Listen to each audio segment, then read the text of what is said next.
This model of the week is a kit build I did years ago. It's a 1960 Ford Thunderbird hardtop. And here's the side profile. And the interior.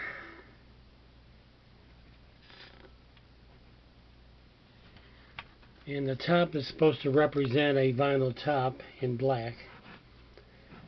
And there's the rear end with those huge tail lights.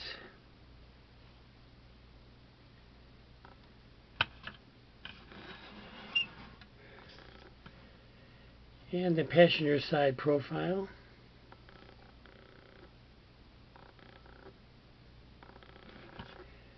Front end.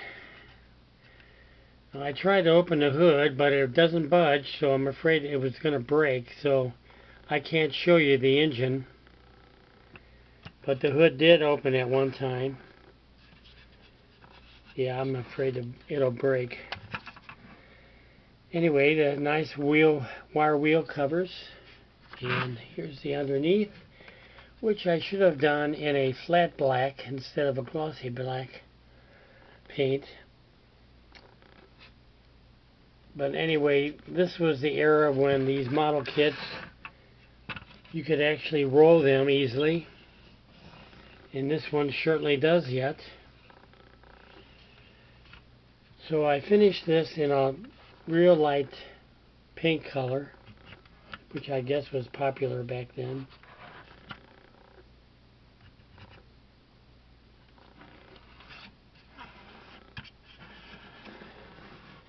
So I'm thinking that I built this kit probably over 40 years ago. Been on display ever since. So that makes this the model of the week. Thanks for viewing.